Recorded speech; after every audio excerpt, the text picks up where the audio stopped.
one of the world's richest depositories for preservation and restoration of ancient manuscripts. And as I saw myself, it's not only Armenian manuscripts, it's manuscripts in a lot of different languages. It's Arabic, it's Persian, it's Greek, it's Syrian, etc. So we could say Matina Daran is not only preserving Armenian heritage, but it is actually also, to a certain degree, preserving humanitarian values.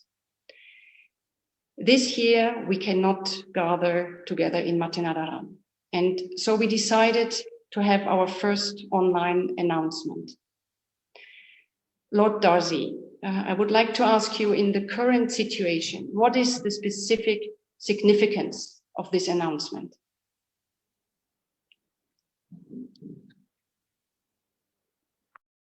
With all friends and families in Armenia and beyond, we must take a moment, as Nicholas said, to acknowledge the current pandemic that is facing us across the world. My thoughts are with many families in Armenia. I think the past few months have been incredibly challenging for all of humanity. Many people have had to adopt to new and unfamiliar ways of life. And this video conference is one example of it. I believe we should never forget that this will affect mostly the vulnerable groups in society and will hit the hardest by the impact of COVID-19. It exacerbates the long-standing inequalities across universal basic needs, such as employment, housing, food security, education, and safety, among others. That is why we believe now more than ever that we must pay tribute to those who tirelessly and selfishly have given their lives in helping others, and a significant number of these with many of my friends and colleagues working in the health systems across the globe. As the chair, alongside my selection committee members, I've had the great privilege of reading the inspirational stories of many who stood up to societies around the world and demonstrated that one individual's action can have a lasting impact. The Aurora Prize does a very unique thing. It brings awareness to the many selfless individuals who are facing their own humanitarian challenges on a daily basis and are determined to support others despite their difficult circumstances. The prize empowers modern-day heroes who offer life and hope to those in urgent need. Aurora is about building a broader humanitarian movement, maintaining the cycle of giving, and is focused on gratitude in action. By bringing these traditions online today, we are adopting our current situation, bringing people together, remembering the kindness of humanity, and celebrating the work of these heroes. Thank you, Lord Darcy. I would now like to give you the floor as the chair of the Aurora Prize Selection Committee to introduce the names of the 2020 Aurora humanitarians and their designated organizations. Thank you. I seem to have lost you for a second. Thank you very much, Nicola. It's a great honor, privilege, and delight that this year, on a year we received, this year specifically, which has been a year that we've received more applications than any, which is a great testament to the growth of this unique humanitarian movement. We've been fortunate enough to receive hundreds of submissions, nearly 593 of unique candidates. And I promise everyone listening, every one of them had something very special who have contributed to humanitarian causes, which makes it very difficult to decide or at least select from this incredible group of people. But after serious deliberation, we were delighted to announce that we have selected 4 finalists who have each chosen organizations that they would wish to give their prize money to, very much in keeping with the Aurora's cycle of giving. And they are Fartum Adan and Ilwad Elman for striving to bring peace in Somalia. Their work centered on providing innovative, life-saving support to those in need and has benefited hundreds of people. Their designated organizations are Love Does, Pansy Foundation, and Prajalya India.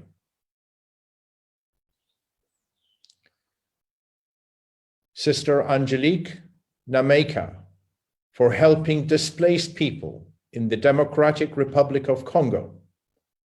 In the last decade, no less than 22,500 women received support in the Center for Reintegration and Development created by Sister Angelique.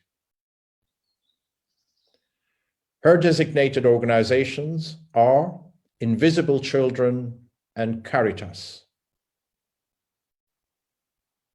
Next is Sophie Bow and Klaus Vogel for rescuing refugees in the Mediterranean.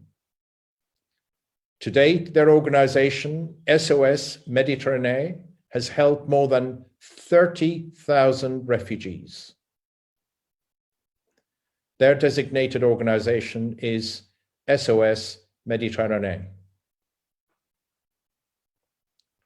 Finally, Sakina Yacoubi for providing education to women and girls in Afghanistan and Pakistan, founder of the Afghan Institute of Learning.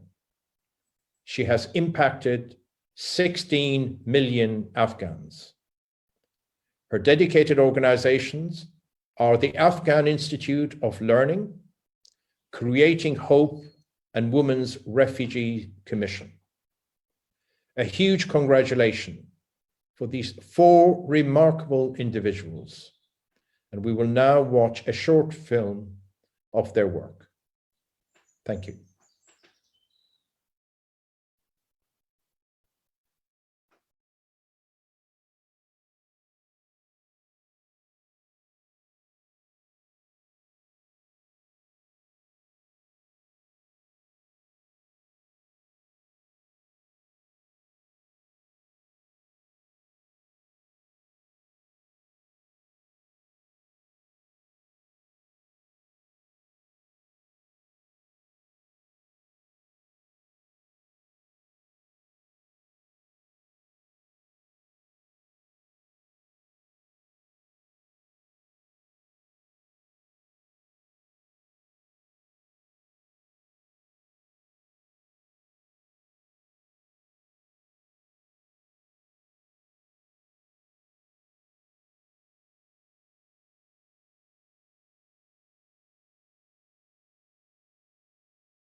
behalf of the whole Avrora team, we congratulate the 2020 Aurora humanitarians. And we know some of them are following our online event right now. But we also would like to thank Lord Darcy and all the members of the selection committee for their commitment and for their valuable work. We know also that some of them are joining us today on this event. Lord Darcy, my last question to you for the moment. Aurora is continuing its work beyond 2020, is that correct? That is correct, Nicola. And more than any other time, its role will continue to search for these unsung heroes that we've just witnessed and to give them acknowledgement that they deserve. With that, we're delighted today to officially announce the opening of the nomination period for the 2021 Aurora Prize. I'm sure everyone listening will agree there's never been a better time for the world to get together and honor those risking to help others. We are calling for nomination of inspiring humanitarians who go to extreme lengths to save lives of others, including those fighting the global outbreak of COVID-19. As an Armenian, and most of us listening to this, healthcare and education are the two things which are absolutely critical when it comes to any humanitarian crises. Aurora has a very strong tradition of recognizing the impact globally of healthcare workers such as Dr. Katina and Dr. Mukherjee, both remarkable individuals in their own rights. This year, there will be millions of healthcare heroes around the world. And in advance, I want to recognize all of them and say the world is grateful for their tireless work and self-sacrifice and showing the best of humanity. This is also the moment to note those healthcare workers who have lost so far in this tragic journey, and the many that we will be losing in the coming months. However, it's not just healthcare workers who are the heroes. We have to acknowledge the suffering and the anxiety caused by coronaviruses on key workers, volunteers, social workers across the globe who have shown a tremendous amount of courage, resilience in helping some of the most vulnerable. From keeping people supplied with basic needs during the lockdown to helping the elderly and the confused protect themselves, there are many stories of heroism during this crisis. Communities and generations are coming together like never before and must continue to do so to get us all through this crisis in solidarity. In honor of COVID-19 heroes, a separate and a shorter nomination form will be available online to nominate them for their courageous work. Thank you. Thank you, Lord Darcy. Yes, you mentioned the topic. The world is in shock and disruption through this crisis. And that is why, Maggie, if I turn to you in Rwanda, maybe you can just give us an update. How is the situation in Rwanda? And more importantly, how is the situation in Maison Shalom?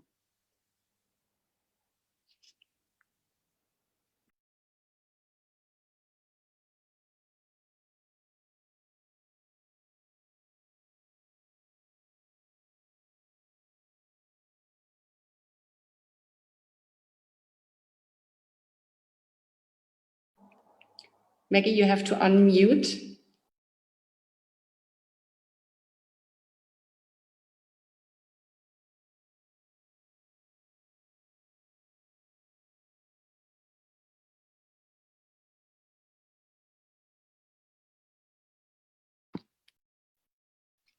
I'm sorry. Yeah.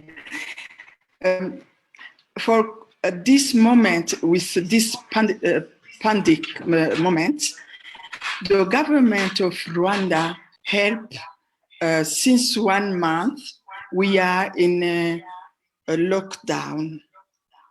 We don't have so many, we are lucky, so many people. We have only 155 affected. Already 87, they are now healed. And we have only 6-7 people who are ill in hospital. But you understand, a poor country with many refugees. The problem for this moment is urban refugees who lost their jobs. Then they need to be helped. Then Maison Shalom tried, and the government of Rwanda tried also to help. And today we help only 2 days. We give food to 700 people and 240 families in urban refugees. It's what we can do, but we know that love makes us inventor. We will be together, and together we can make the impossible possible. Thank you, Maggie, for this picture, and let's hope that you all come through the crisis unharmed.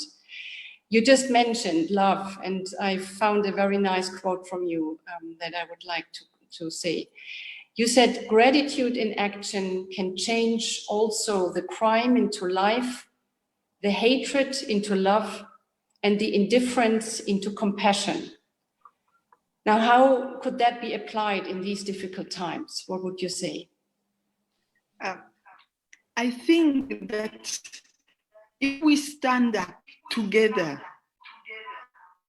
there are doctors, there are many scientists, and there are so many people, and we can share. We can break this indifference and create compassion. I know that together we will change. Look to Aurora Prize. Aurora Prize creates brotherhood between people who had lost so much in the war, in poverty, in hatred. If all those survivors can say, okay, now I can give back for others, we can also give back. I wish to say to those people who listen to me that don't be so stupid. Be together, because we are one human family. When we give, we become happier than to those that we give. And then for me, I believe that we can, for today, and say that coronavirus will not win. We know, we have experience with Spain in 1918. We can come over. Then for me, I give the experience how even in refugee camp, when I got this Aurora Prize with the money, my life changed completely. I didn't become beneficiary. I give back to those foundations. And then those foundations give back to the refugees. Now the refugee camp became a city. All those students who finished now because of scholarship, they give back. They are helping the people in agriculture. They give those who finish in English, they give now English training. And the refugee camp became a paradise because everybody stood up. I believe, I can say that all those people with Aurora Prize, the most important it's give. It's not about money. It's about the impact. We change completely the mindset in the world. We became brother and sister. We changed the world. Thank you, because thanks to Aurora Prize, now the world can say we are one human family.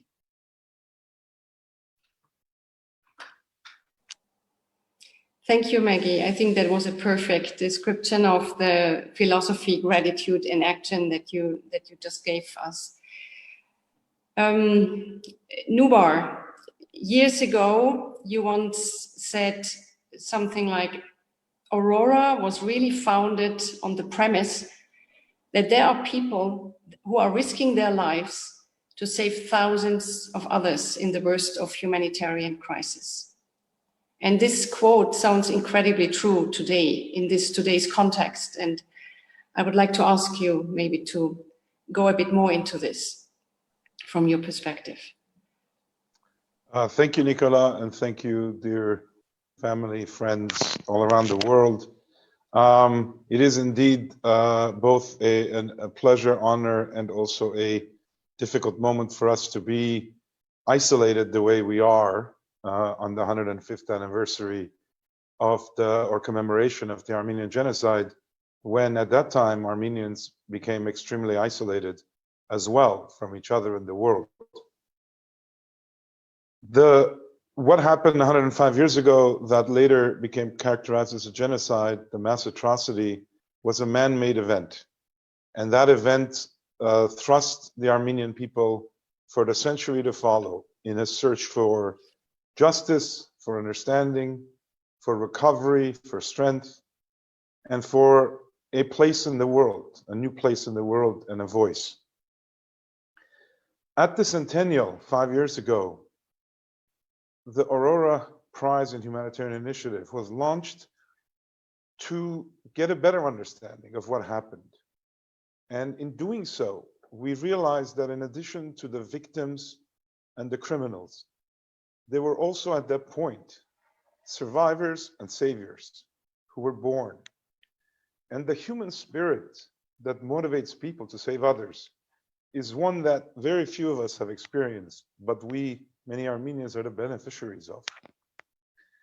And as we looked into that concept, we realized that to honor those saviors, we needed to do nothing more than to find modern day saviors. And that's what launched the spirit of Aurora. Now, we're living at a time when that same spirit is being thrust upon all of the world.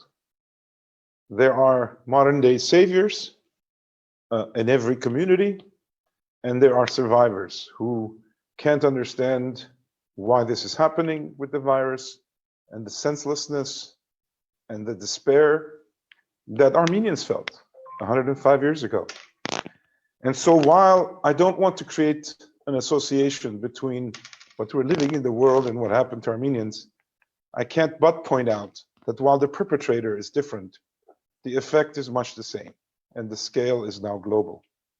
And the reason I bring that out is because our mission of bringing the world's attention and humanitarian aid to these situations is particularly appropriate and should be understandable in every family, in every corner, given what's happening. We talk about gratitude in action. It can't but be that when one's life is saved, they are filled for generations with a sense of gratitude. And we live at a time when that gratitude can be expressed in humanitarian actions, in helping others everywhere. So while last year, a lot of you watched Aurora and thought, well, it's good that people are doing this, we support them. And of course, we're so far from the places where these actions are being taken, but we appreciate meeting the people, hearing their stories. Well, for everybody that's listening, you can be a humanitarian today because the need is there right around the corner. So sorry that I'm a little bit moved by this, but I think the message is that the spirit of gratitude can be as much of an infection as a virus. It's an infection for good, not an infection for bad. And that's the message that we really want to bring to the world. So in deciding to go forward with the event today, it was a sense of responsibility that we are commemorating something that is being in part relived, and we ought to be the voice that brings this to the world's attention.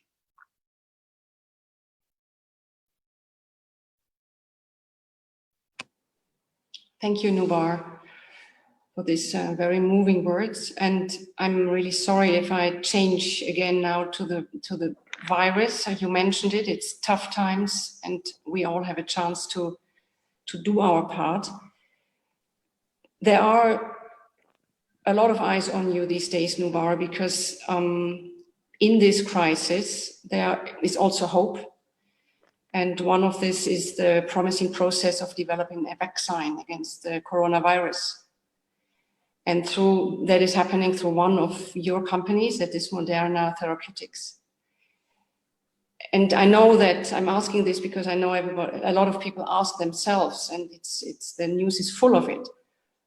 The question is, developing and successfully testing a vaccine is one thing, but let's say, how long would it go until a country like Armenia would have access to a vaccine in these days, in this crisis?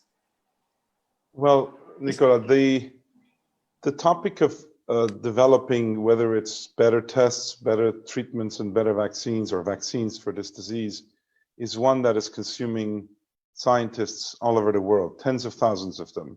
And while they may not be able to care for patients, they are caring for the future patients by enabling the technologies that we so desperately need.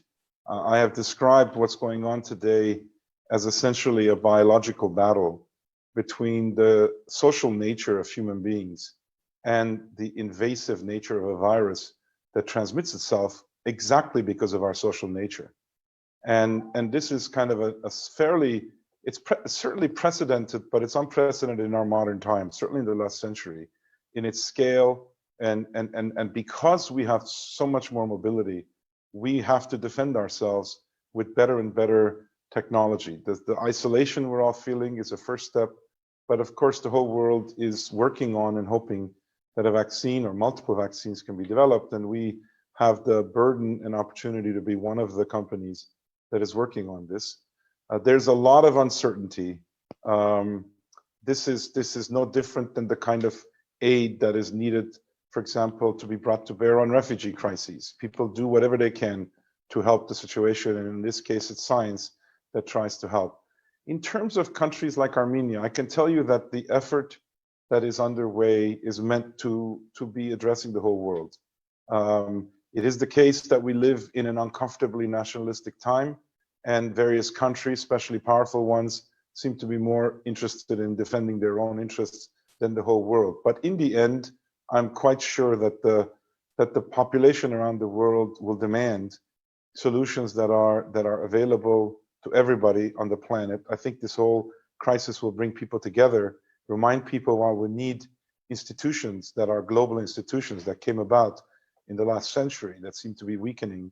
And it will be the responsibility of international institutions such as World Health Organization, such as the Gates Foundation for certain countries, CEPI, which is a big vaccine alliance.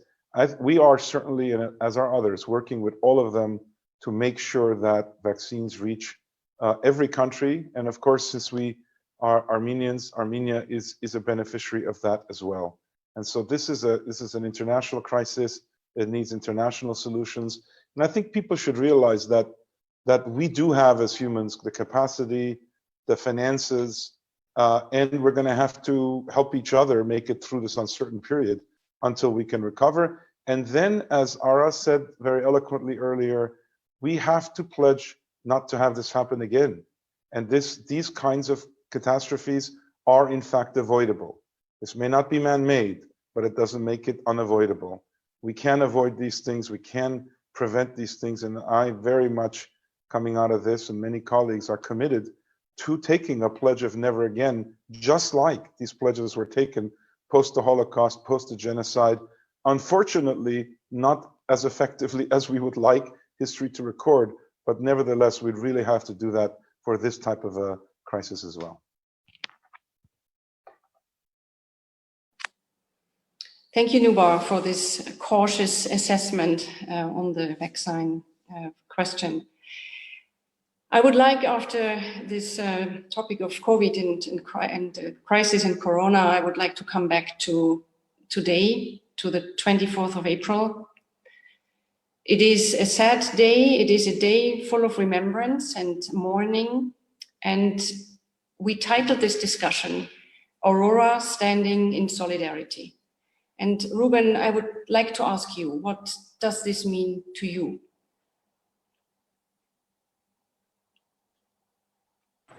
Thank you, Nicola. Good evening, everybody. Good morning and good afternoon. I think it's very symbolic, but my image is not very visible. The back of the Mapadaran, who is much more important compared to me, and I will say it's showing how generations will pass away, but some of the key legacies will stay for all of us. And I think that what we're memorizing today, it's critical not only for Armenians, but also for the world. And I think it's critical what we are facing now, the new challenge, which Nubar touched, it's a key issue about the human values, how you behave in your family, what will your response. I think we're facing unique situation when we are remembering the people who've been killed or died 105 years ago, but at the same time we're paying tribute to the people who today continue living on behalf of his grandparents, and we are, I think, sending the main message which we've been developing at Nubar many years ago. Be Armenian, be alive. And I think it's be alive, staying human, keeping the key human values, and looking forward, remembering your past. I think the key message is, but we need to know the history of all our human, being always a lot of tragedies and a lot of things happen in history of any nation. But I think the key point is stay human and looking forward and remembering your descendants, but trying to live a better future for your kids.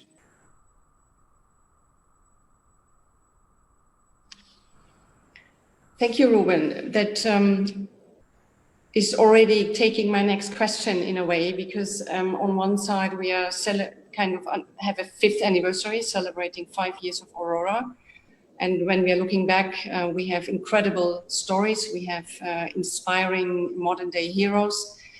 But I also wanted to look ahead and ask you actually about your vision for the future. And I mean now, not so much Aurora, but I mean the future of Armenia.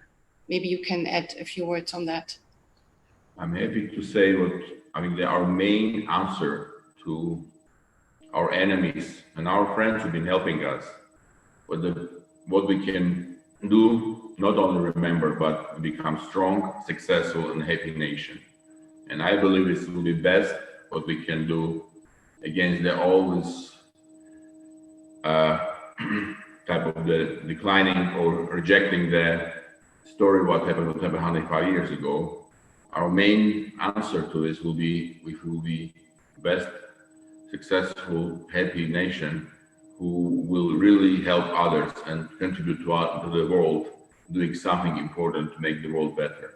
So what we're trying to do in Armenia, and we're trying to show is like example to other countries, especially the small countries, but you can develop yourself despite not being very rich, using your talents inside of the country and outside of the country. You can really do something that people will be proud of being recognized like Armenian, not only because of history of Tikran the Great or some other great people who've been in our history, but because of the current Armenia is really becoming attractive and really creating the absolutely unique example of success of people doing their own future, building their own future, and using the network of the diaspora, the network of people who are friends of Armenians, and not doing for ourselves, but also doing for the world. I think it's one of the best way to build our future, will be part of the world. At the same time, keep our identity, keep who we are, remembering who we are, but at the same time being part of the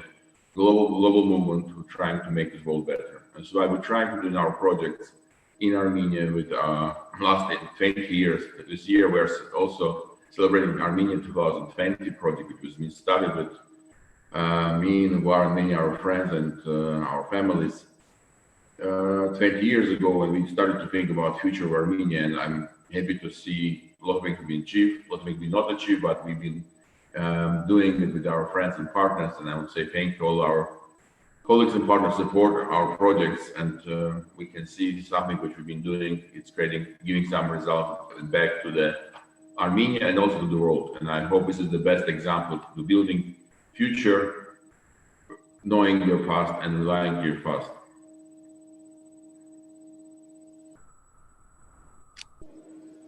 Thank you, Ruben. We actually have time now for questions, to answer questions. And I would like, Ruben, just to add a question that came in and that is fitting perfectly to what you just said.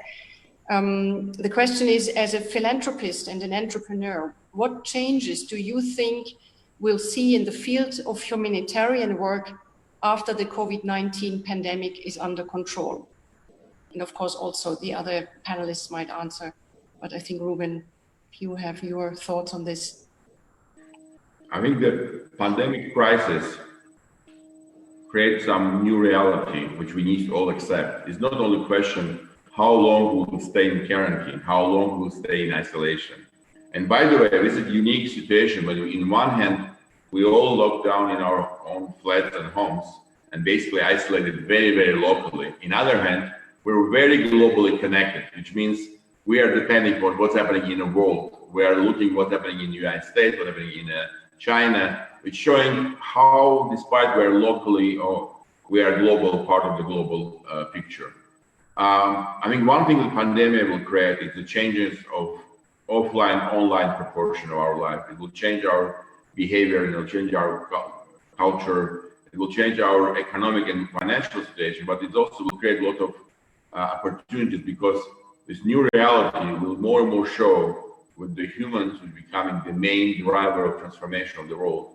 We'll need to have a good ecosystem where we're not only getting good compensation or good some real estate or cars, but also we have a good system of the neighbors, of families. I think we are going back to some of the key points which we maybe lost for 50, 70 years, doing less attention. It's not just earning money, but also being happy, because we're staying now with our families, and it's interesting to see how surprisingly we're facing the new reality, but we're spending more time with our family members. We're spending more time with our neighbors because we're relying on them. I think it's a good example of the, in one hand, see the technology transformation of the life around us, and at the same time, going back to the key human values, key human behavior, and key elements, which also we're facing in the hospitals when you need to make a tough decision about whom you will save and how you make this decision, who will make this decision.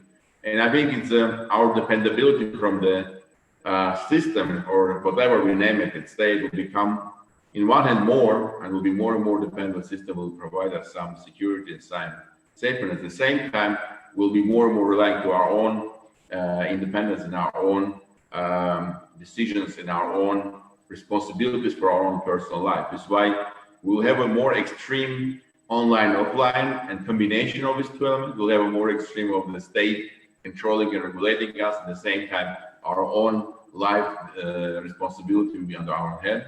I mean, we'll be more looking about technology transformation, and same time going back to human values and basics, which was being developed thousands of years ago. So I think we have a unique time when this extreme element, which nobody see it, can be combined and become more important and will be merged together, which will be, we will see the new reality. I think it will be unique for all our kids, and I hope we can learn the lessons. I hope we can learn how we can handle the stuff with the tough questions together, because what I believe, only together, only talking to each other, only spending time together, only sharing experience and pain and everything what you learn others to get something to find solution, we can go together. I think it's illusion when somebody sitting somewhere can make the decision for us. and help us, I think, in God, and it will help people to realize what we need to be more proactive, building our own future, our family's future, or our nation's future.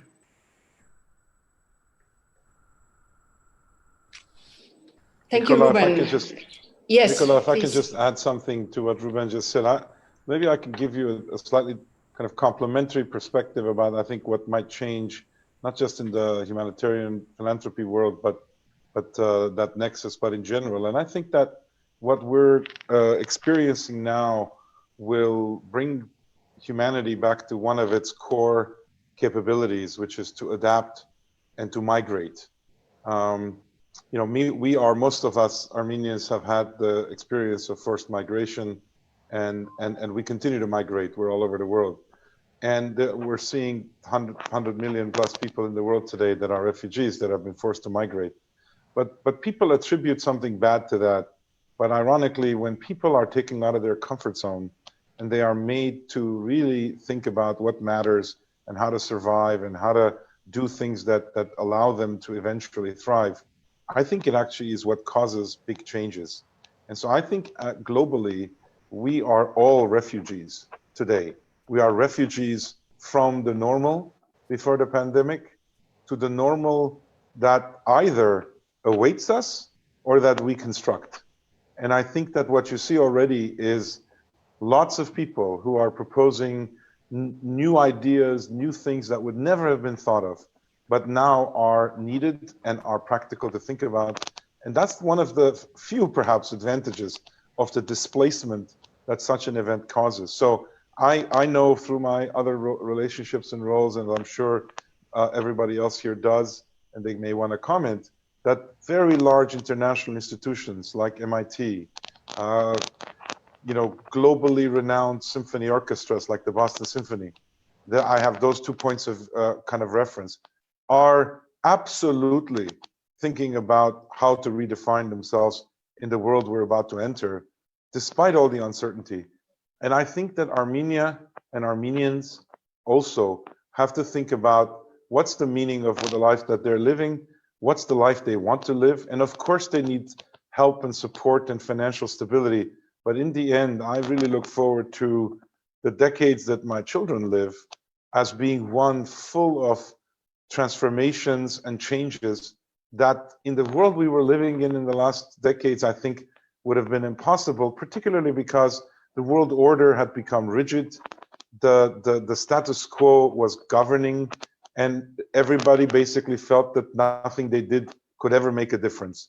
If ever that wasn't true in the last 100 years, I think this is one such moment.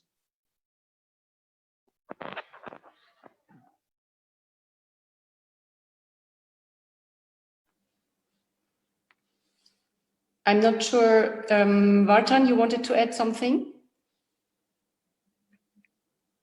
Or I think yeah. Nubar and Ruben make very important point. Martin Luther King said once, civil rights leader in the United States, we came in different ships, now we're in the same boat. And we're realizing these events more than ever, how intertwined, how integrated we are as a humanity. It's forced us to think as one, even though different solutions will be found, nationalistic and others still. But more than ever, I think, it's shown that plagues have no borders. Plagues do not recognize, don't discriminate on the basis of ethnicity, race, or color, or region. And it forces humanity to think as one, that as human beings, what can we do to prevent, to preserve, as well as preserve? And more than ever, I think the Aurora idea that my two colleagues, Ruben and Nubar, started, is indicating now the need of association of auroras around the world in order to mine what's the best in us in order to bring out there. Because we have, and we'll discuss later, maybe we have heroes and others in every area, but when decency, morality, ethics always was shunted aside and people behaved in disbelief about the authenticity of those feelings and those ideas. Now everybody's forced to deal what's ethical, what's moral, what's long range, what's good, not what's expedient alone. And therefore, I think Umar is right. Yeah. Now, I would say maybe Nubar and Ruben, you shared probably an optimistic view that you say there is we have a chance that there is something really good coming out of this crisis. But of course, there are also skeptics and who say as soon as we are back to normal, everything will be forgotten. I have one question, maybe Lord Darcy, that is interesting for you, asking now more than ever, the focus of the world is on the healthcare workers. How will this affect the way we treat them in the future? What would you say, Lord Darcy? Thank you. I suspect we know how to protect them at the moment, which is called the personal protection equipment. And sadly, in many health systems, that's been a difficult challenge. We've had a huge spike in demand, and there were very few global suppliers. So there's been, sadly, a lot of protectionism in terms of the not necessarily sharing some of these equipment, which is absolutely critical to protect the staff. I will look at this slightly differently. It's not the staff. This country has lost very large number of citizens, which is very traumatic to all of us who work in the healthcare system. I think there's a big lesson to be learned from this. Although we have been speaking about pandemics, I think the preparation to pandemics globally demonstrated the weaknesses across the system, and might just attribute some of the work that Nubar has done in this field in terms of being the first to launch a vaccine for COVID. So we need organizations like Flagship and Moderna who really been well ahead of their time in terms of research and development. But as Nubar will also say, we need a mindset change. We need a mindset change. As an article he published recently in the Boston Globe, we need to think about health as one of our securities. And health security is something that we all need to think through once the COVID postmortem has happened. We need to be much better equipped. We need to be much readier in terms of therapeutics, vaccines. And we also need to develop technologies that will protect us from such virus, or at least a virus turning into a pandemic as it happened in this situation. So there are many, many lessons to be learned, but the most important one, back to your question, is what could we do to our staff? We do know what we need to do to our staff. I think it's quite important that, again, from a security perspective, that we have the personal protection equipment available at every country in case of an emergency like this.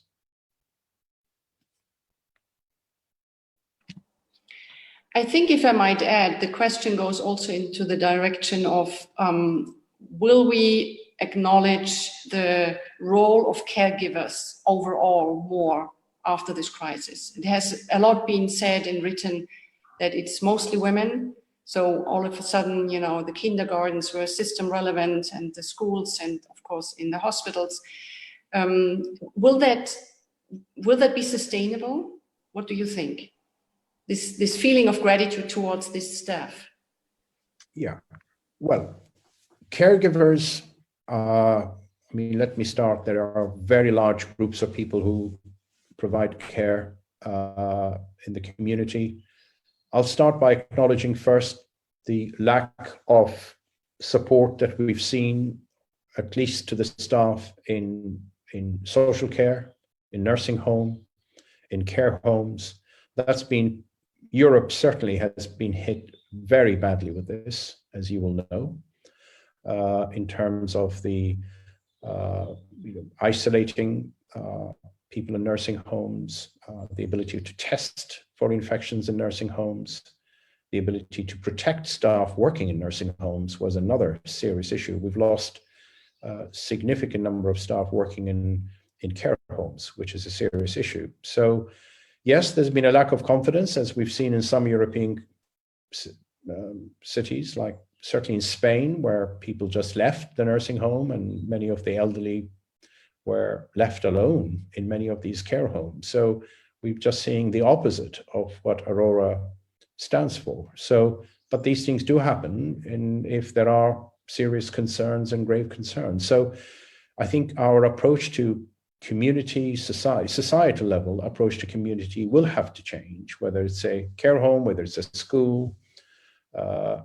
On the other hand, we've also seen a huge amount of coherence in which different groups in the community have come together to support each other. That's the positive, that's the other side of the coin, the positive aspects of the threat of COVID has brought to us at a street level, door-to-door level, people checking on their neighbors, people supporting their neighbors, supporting their community, people out there going and doing your shopping for you, people out there purely picking up the phone and calling you once a day. So it has also brought the best in humanity. But this is a tragic set of events. We will get through this. We will hopefully be stronger. We will hopefully learn from this and have the right defenses in meeting some of these challenges.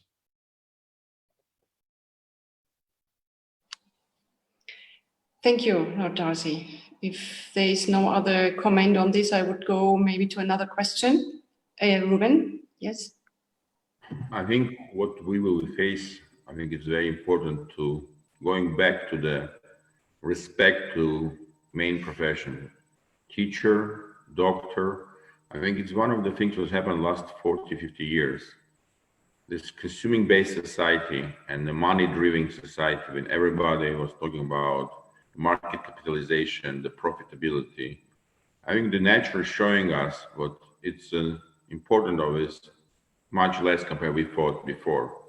And many people now facing serious existential crisis about what we will do, how we will live, what is the main criteria of success. So I'll say, I hope this crisis will help us to go back to the basic and understand that the professions which have been less treated, not fair treated last 30 years, I think will need to come back, not because of the high compensation, but because of importance of what they've been doing and doing thousands of years. That's why I hope we will learn the lessons. We will not forget immediately after the virus will be gone. And we'll learn what the lessons will be, what we need to go back to normal society, where is the key professions, scientists, doctors, culture leaders. It's all important, and just money is not can be everything for all of us. And so it's interesting the way we can talk about not about will we face the socialism or we will get the end of the capitalism, but we will need to change the system and make more balance between the money-driven, consuming-based society to the value-driven, learning-based, creative society.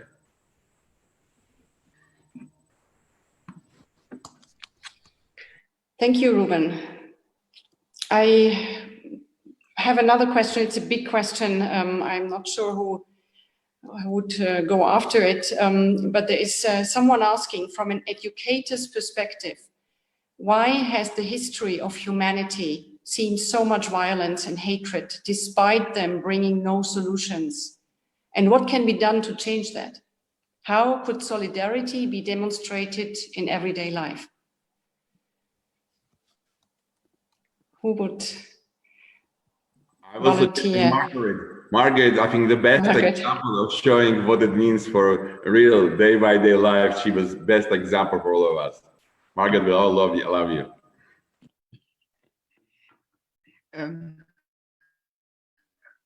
I think that it's possible if everybody, each of us said, I belong to this big family, human being family, and say, if they kill a child in Syria, even I am in Rwanda, it's my child that they kill. And the system, the whole system, I think, UN organization, they must think that they can't be just in indifference and spend money in stupid things. Why they kill each other? I know in my country, I suffer with the war. It's not because ethnic group, it's because of poverty. And in the country where everything can grow, it's fertile. Why? We must have another mindset in education.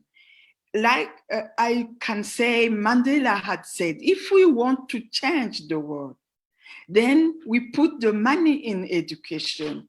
If we educate people, then we will change the world in paradise.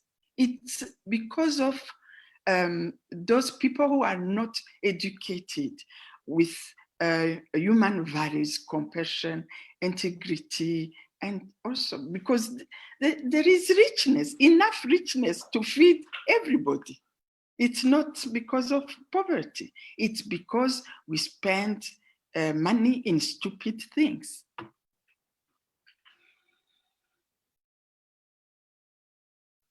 Yes, thank you, Maggie.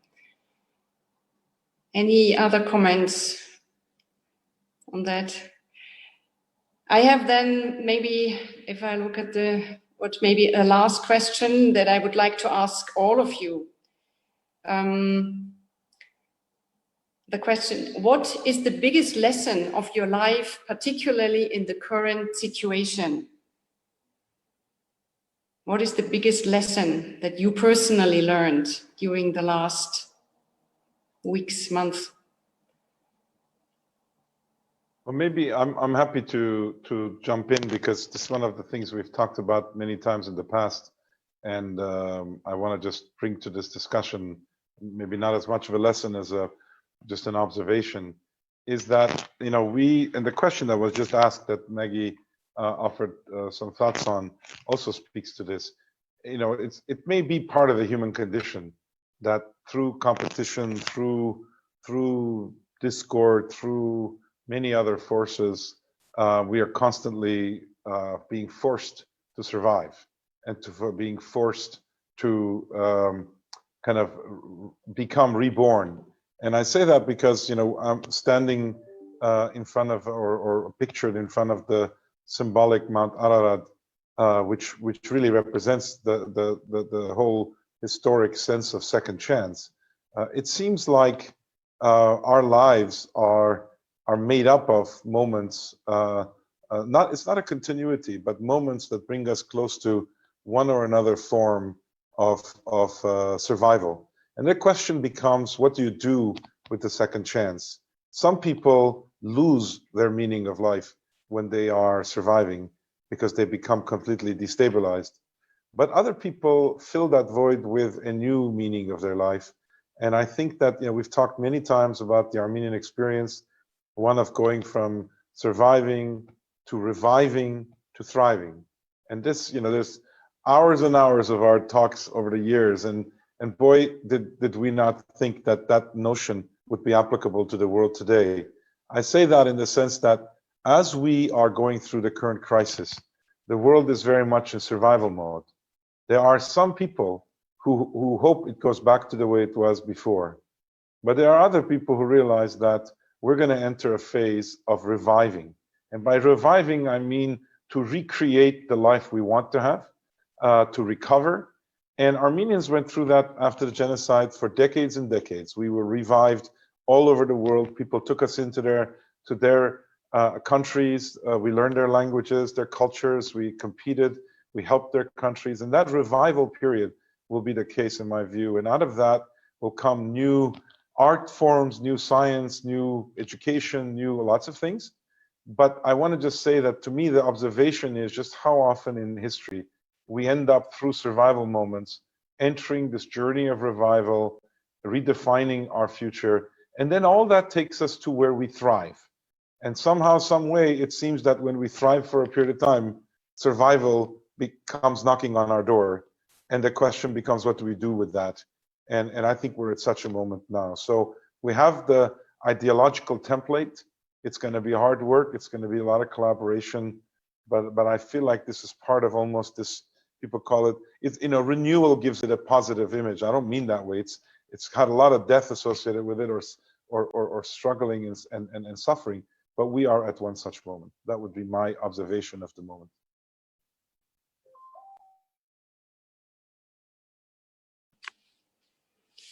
Thank you, Nubar, for these thoughts on a very actually difficult question. Anybody else about this topic, the biggest lesson, adding to what Nubar said? Yes, Vartan, please. I think we lack introspection, and this pandemic has forced us to be examining our lives. As Ruben mentioned, where are we? What are we doing? Why are we doing what we do? What for? What are our values? What are our and I came to the conclusion that's very healthy once in a while to reevaluate one's life, forced to reevaluate. It's not a luxury, it's a necessity. And I came to another conclusion that we are not only vulnerable, but religion has failed us, all countries. Previous question that was asked, because they're not teaching what unites us, they're teaching what divides us. As I used to say, I've attended many interfaith meetings, and the issue always is this: rather we both serve the Lord, you in your way and I in his. The moment all of us have to say we all say with his, then we'll be all right. But the ideologies that others divide without realizing consequences of those divisions. So opponents become enemies become categories. And the moment you categorize people, they become aesthetic politics, aesthetic design. You can move them around, shuffle them around, now to a perfect world on the map without knowing consequence of it. And I think, education is the key, but don't forget, Nazi Germany was very well-educated society, had more PhDs and there's not Germany. So education alone is not enough. Morality, ethics, and introspection are also very important for people to know the issues, to transcend them, to debate them, but not categorize them, because that's what Nazis did. They categorized for the first time people. They were problems, people were problems. They were not necessarily solutions. And that's why we have to watch out. So introspection is great, but also knowledge without introspection is empty. So we have also to provide knowledge, a ground for introspection, not speculation on hazardous, the way people do. So that's my answer to that.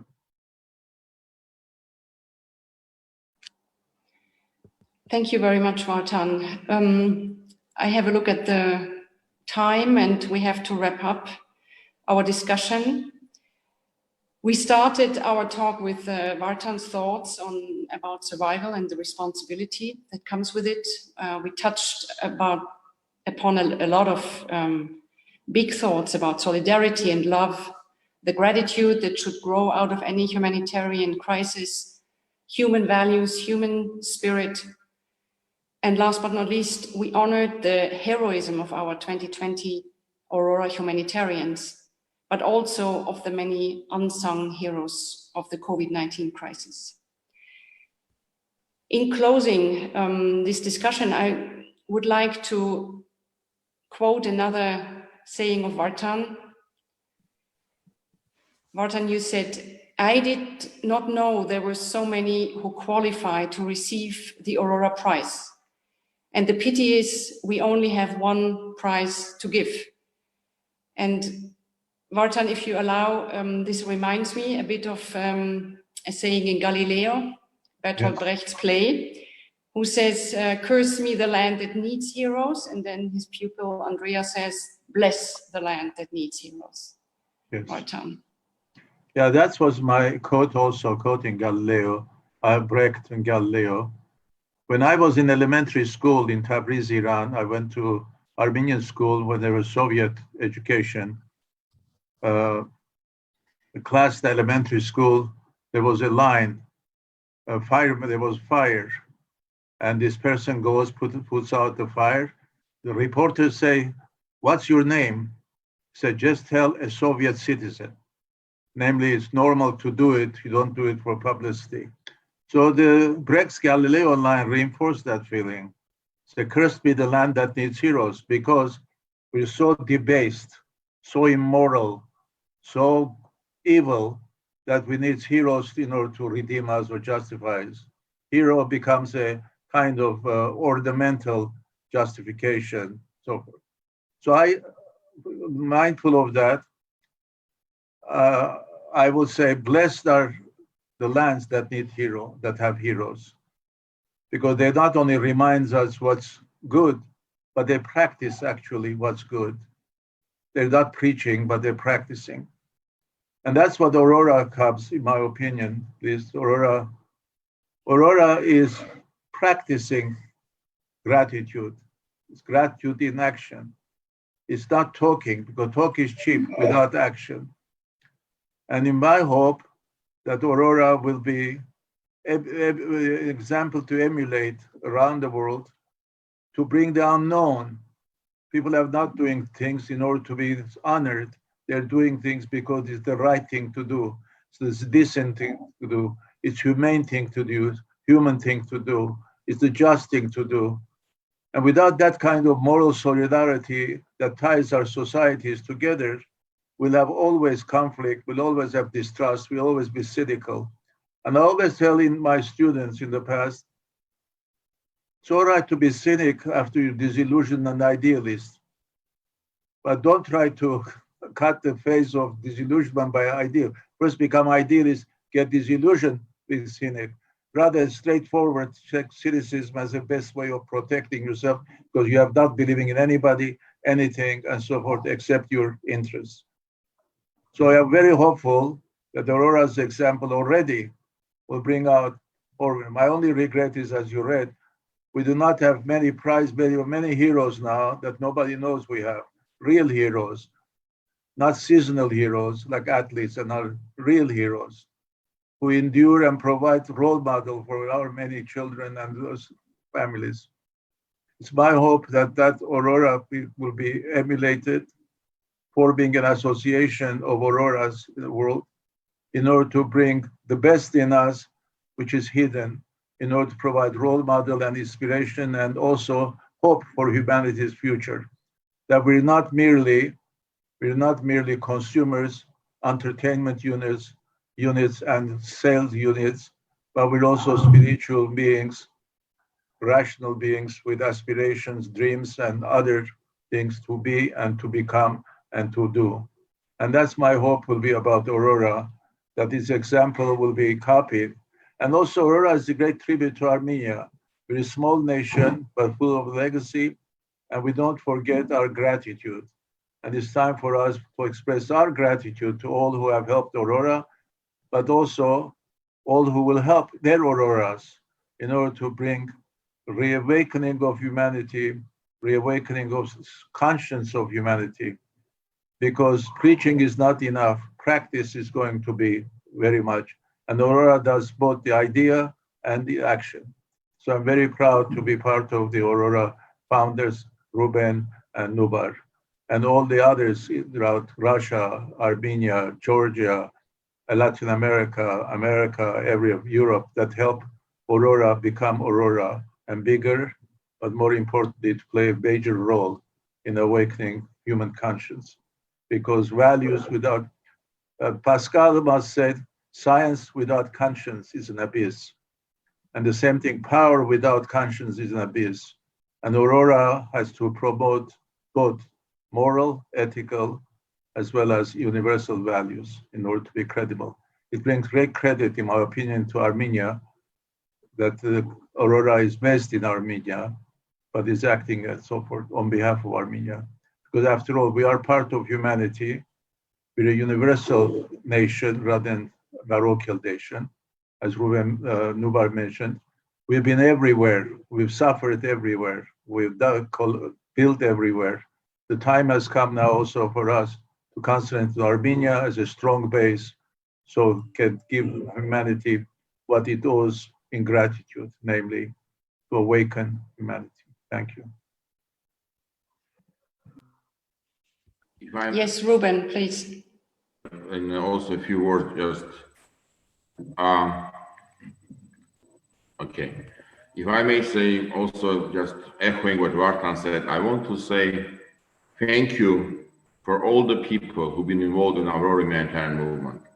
And I think it's amazing to see the number of people who've been engaged and contribute to this project, like donors, which we all appreciate being part of the supporter and partners to us, the experts, which worked hardly to identify the heroes, the volunteers, thousands of volunteers, young Armenians who've been working with this whole project in Armenia, the team who will work in Avrora team, I want to say thank you.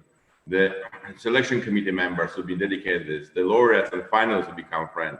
And I think it's one thing which I learned, you asked this question, I didn't answer this, but the one man is nothing, one woman is nothing. They're only together we can do something. And I seriously believe this is the best lesson that we can all learn. Stand alone, aloneness is no future. We know it's in 2030 in Europe, 45% will be aloneness. We have an Edelman agency started a new barometer of aloneness, which means people will stay alone without anyone. I think we are going to go back and build a trust with people who can do something together. Only together we change the world. Only together with building the trust and dream of doing something good, we can really make significant transformation and really make something. That's why I want to say thank you from my side on behalf of the founders, also the people who've been together with us doing this all these years. And I'll say highly appreciate feeling that I'm not alone. And this crisis, by the way, it showed more importantly how staying at home, you feeling you're not alone, because you have friends of thousands of friends in different parts of the world who together continue doing what we've been doing many years already.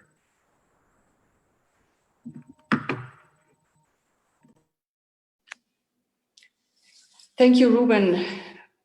Thank you, Vartan, for this moving and closing remarks. And I would like to thank now our panelists for being with us today on April 24th and for sharing their thoughts and answering the questions of our participants.